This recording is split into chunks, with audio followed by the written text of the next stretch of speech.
Hello, welcome back to my YouTube channel. My name is Nicholas Pythagoras, and on this YouTube channel, we ask the question, how does the truth manifest itself in the real world? Or how do human values manifest themselves in the real world? And I noticed that my video actually took off a bit and gathered over 1,000 views, which thank you all for that. And I had an increase in the number of subscribers. So again, thank you all for that. So I thought I would do what is essentially a part 2 of this video. And if you haven't seen the last video, then I would recommend you guys checking that out. But we're going to continue our discussion on land-based empires and sea-based empires, and just going into them. So in the previous video, we were discussing land-based empires and how they are more of a structured sort of ideology. Just like the land is structured, just like the mountain or the rock is structured. It's a very solid, not up for interpretation ideology. And we were discussing the countries that were associated with that versus sea-based empires, which just as the sea is in a state of motion, it's in a state of flow, the ideology associated with this is up for interpretation. It seeks to destroy the unique values of civilizations by preaching a value system of tolerance, and we can accept everybody under the geist of tolerance, of acceptance. And there are just some things that shouldn't be accepted, but I won't get into that right now. That's not the topic of this video. Basically, some things, now with this video, I want to touch on some things that I didn't cover in the last video because either I forgot or I just didn't cover them. The first one being, I didn't say the state religion for Russia or China.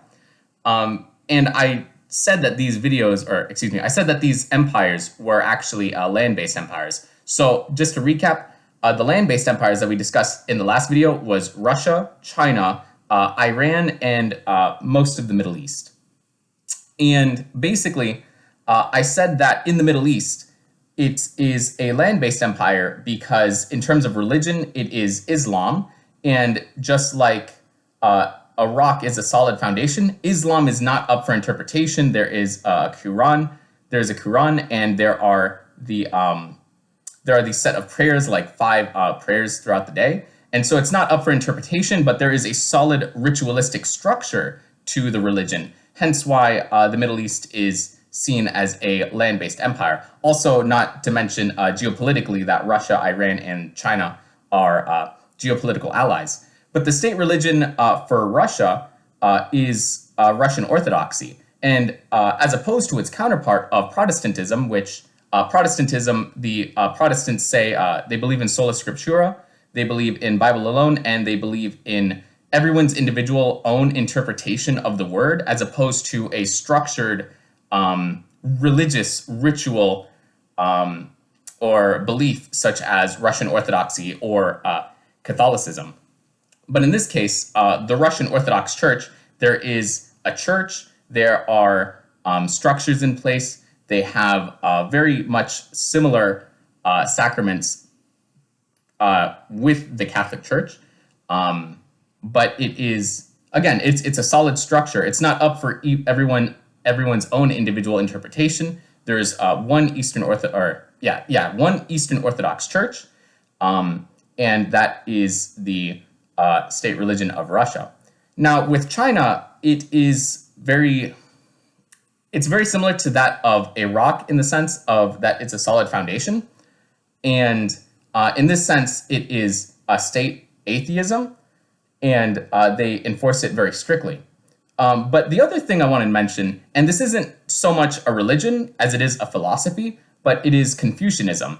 And Confucianism has been very heavily influential in China, and it has its own structure. It has its own rituals and practices that are not up for interpretation. And again, this has been very influential in China, and it has.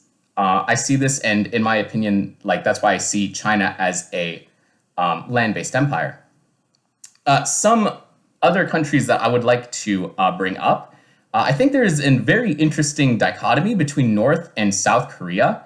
One thing I would like to mention, which I probably should have said this in the beginning of the video, but consciousness structures of countries can change over space and over time.